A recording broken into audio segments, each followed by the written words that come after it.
Ассаламу алейкум достар, сіздермен Али. Мен сіздерге PUBG Mobile ойынында есімді қалай өзгертуге болатынын көрсетемін. Видео сіздерге пайдалы болса, лайк басып, комментарий қалдырып кетіңіздер. PUBG Mobile ойында есімді өзгерту үшін инвентарға кіреміз. Төртбұрышты қораптың суретін басамыз, ID картасын тауып аламыз. ID картасы бізге ойын жаңадан бастаған кезде тапсырмалар беріледі. Сол тапсырмалар орындау барысында аламыз. Яғни миссияға кіреміз. Миссия прогресса 10-ші тапсырманы орындаған кезде бізге осындай мүмкіндік беріледі. Картаның үстіне басамыз, использовать етіп кнопкасын басамыз және де осында өзімізге қалаған, өзімізге ұнаған аттарды жазамыз.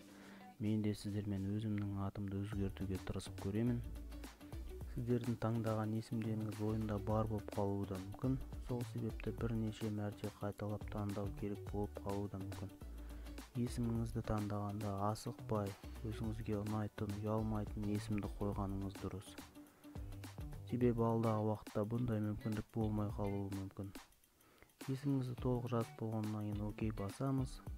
Менің есімімді қабылдады. Сіздердің де есімдеріңізді қабылдады деп ойлаймын. Ал енді сіздерге осы видео көмегін тигізсе, пайдасын тигізсе, видеоға лайк басып, комментарий қалдырыңыз. Немесе сізде PUBG Mobile ойынында есімді ауыстырудың басқа да жолдарын білсеңіздер, бізбен бөлісіңіздер.